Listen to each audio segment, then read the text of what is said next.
দেখুন, মানুষ বুঝে গেছে শাসক দল চোর, দুর্নীতি। যে রাজ্যেই শিক্ষা চুরি হয়, যিনি এখন মাননীয় মুখ্যমন্ত্রী থাকা সত্ত্বেও উনি একটা মহিলা, মহিলা একটা মা জাতি, তিনি সবথেকে মা চায় যে সন্তানরা আগে শিক্ষায় শিক্ষিত হোক। আর উনি মা হিসাবে আমাদের রাজ্যে থেকে তিনি কি করছে, তারা দলবল দিয়ে শিক্ষা বিক্রি করছে। এর থেকে ধিক্কার, এর থেকে লজ্জাজনক আর কী হতে পারে? আমি ধিক্কার জানাই। আমি বলেছিলাম যে আমাদের মাননীয় মুখ্যমন্ত্রী, উনি মুখ্যমন্ত্রী নয় মূর্খমন্ত্রী। আমি এই ইস্যুতেই আমাকে কিন্তু বিনা অপরাধে জেল খাটানো হয়েছিল।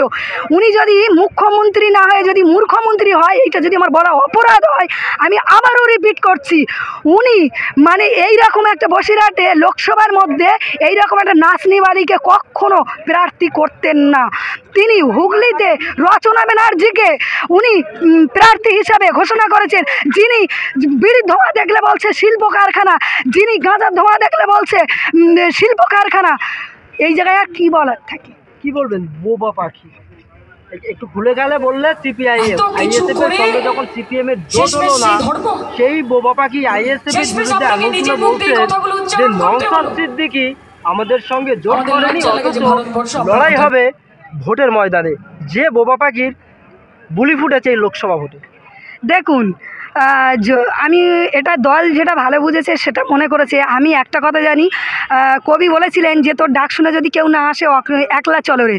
তা এটা কি হয়েছে আমি বলতে পারবো না, এটা একান্ত দলের সিদ্ধান্ত। যারা উপর নেতৃত্বরা আছে তারা এই বিষয়টা ভালো বলতে পারবে। একটা কথা বলি, কেউ যদি গাদ্দারি করে তাকে আর কিছু করার নেই। বোবা পাখিকে বল ফুটিয়ে সে যদি আমার দিকেই তীর ছোড়ে, এই জায়গাটায় আর কিছু বলার নেই। এটা জনগণ বুঝতে পেরেছে। জনগণ আগামী দিনে আইএসএফ এর ভোট দিয়ে বুঝিয়ে দেবে, সেটা হোক সিপিএম বা টিএমসি হোক বিজেপি। কী বলবেন এই যে অত্যাচার, সাধারণ মানুষের উপর যেভাবে অত্যাচার করছে তৃণমূল কংগ্রেসের নেতারা, লোকসভা ভোটের পরে কি তাহলে সাধারণ মানুষ শান্তিতে থাকতে পারবে? মানুষ জেগে উঠেছে, আর ঘরে বসে থাকার সময় নেই। জনগণ বুঝে গেছে, সাধারণ মানুষ বুঝে গেছে। এই জন্য মানুষ আজ দলে দলে ঐক্যবদ্ধ হয়ে আজকে আইএসএফের থেকে আসছে। নওশাদ সিদ্দিকীর ব্যাপার আছে, নওশাদ সিদ্দিকীর বক্তব্য সবার মনে দাগ কেটে যাওয়ার মতো কথা বলে। যিনি নিজের আজকের পীর, উনি একটা পীরের বংশের ছেলে, ওনার কি অভাব ছিল? উনি কাদের জন্য এসছে? উনি সাধারণ জনগণের জন্য এসছে। ওনার এই জায়গায় এসে গাল খাওয়ার কোনো প্রয়োজন ছিল না, কিন্তু কার জন্য খাচ্ছে? আমাদের সাধারণ জনগণের জন্য।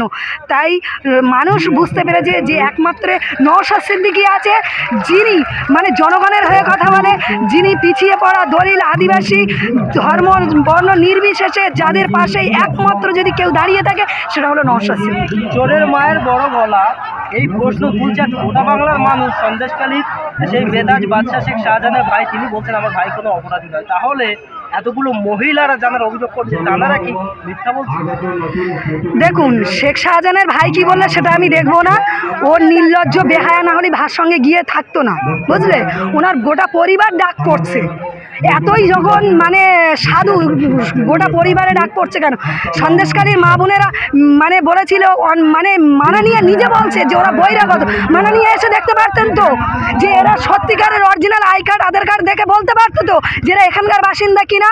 আসতে পারেনি, সেখান থেকে একবারও কি সময় হয়নি? যিনি এখন বসিরহাটে নুসরাত, যিনি সাংসদ পদে ছিলেন, তিনিও তো আসতে পারতেন।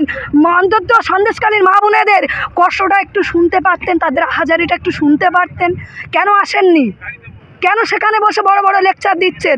ভোটের সময় আসলে ঘর দেবো, এই দেবো, ট্যাক্স। আজকের যাদের চাকরি চলে যাচ্ছে, আমি বলছি চাকরি চলে যাচ্ছে, ভয় পাচ্ছেন কেন? আপনার দিদি তো 1000 টাকা করে লক্ষ্মী ভাণ্ডার দিচ্ছে, উঠে চলে যাবে আপনাদের।